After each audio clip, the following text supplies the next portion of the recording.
Hello, I'm Graham Horton and welcome to today's video, which is another question and answer session for the Panasonic Lumix FZ8082 bridge camera.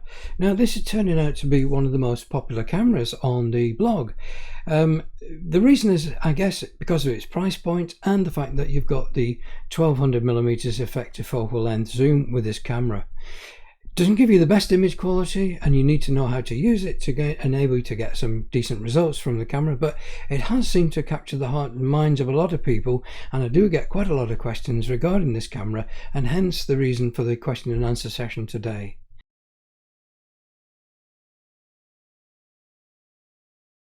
Now the first question that came in was regarding the use of lens hoods. Now lens hoods are great to stop the reduction in contrast and flare, and also gives physical protection to the front element of the lens when you're carrying the camera around.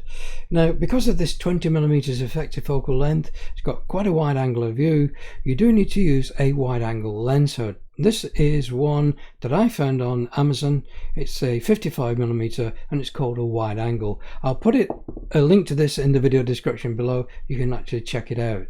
So again, it just screws into the front element of the lens, 55mm, screws straight in, and again you can use it at 4:3 aspect ratio and it doesn't vignette. If you're using it 3:2, 16:9, then you're not getting vignette at all.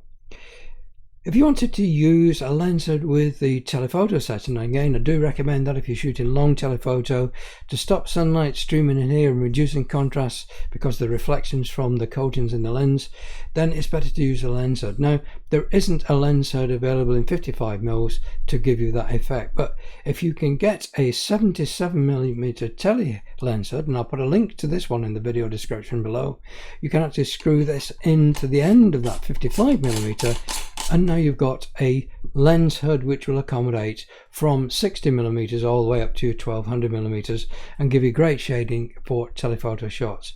I use that all the time with my tele. It does reduce the amount of contrast, flare and reduction in sharpness, etc. So it's a great option if you're going to be using telephoto.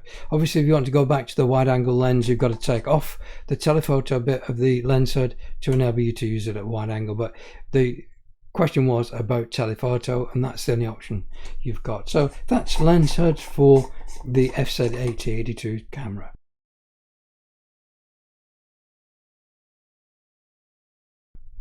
Now the other question that came in was regarding the difference between digital zoom and the iZoom feature that's available with this camera. Well, first of all, digital zoom isn't turned on by default with this camera. In a factory set condition, it's turned off.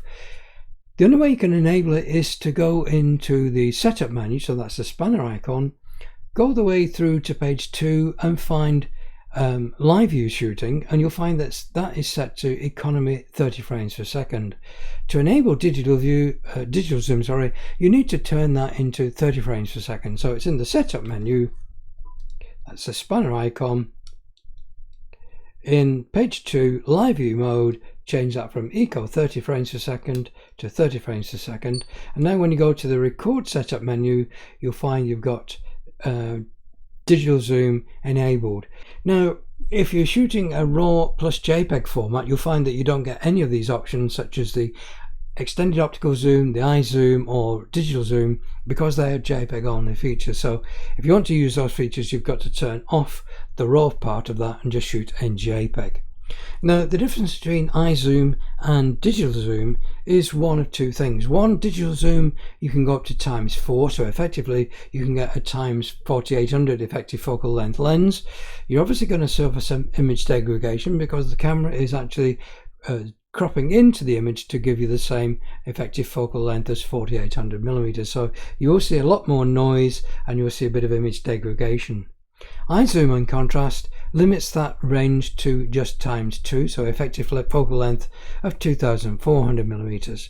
But iZoom also includes an element called intelligent resolution, or iResolution, and that tends to try and sharpen the edges of the image. So anything with a contrast edge, it will try and sharpen that. So leaves on trees, branches in trees, edges of images, it will try and add a little bit of sharpness.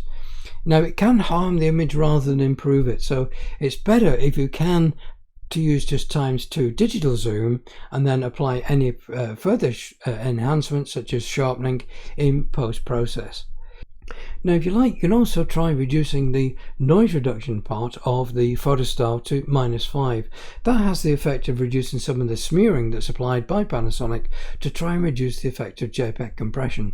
If you turn it to -5, you can then use your own noise reduction processes in your post-production line and then add sharpening to improve the image. So -5 gives you a best compromise of being able to smooth out the noise yourself and then add sharpening. Now you can use ×2 digital zoom to improve the amount of reach you get with the camera, but a better way is, especially if you're using these images for social media or small prints, is to use the expanded optical zoom. Again, you can only use that option if you're using JPEG only, as the RAW format will turn this off. Expanded optical zoom is great because it crops into the sensor and doesn't use as much compression to give you the image. For example, if you use the EX2M size, which is a 2 megapixel image, it's 1920 by 1080, the same size as a HD definition image. You've got 1920 by 1080 pixels of image, which is 2 meg, which is fine for small prints up to 6x4, and particularly for inclusion with HD pictures on your television screen or on social media. It's great. You find you've got less noise than you do if you try to take a full-size picture at full resolution and crop into it in post-production. You'll see there's less noise in your 2 meg out of the camera than you've got from 2 meg post-process. If you don't believe it, try it and you'll see the difference. So that does give you the effective focal length of 2400mm if you use the EX2M.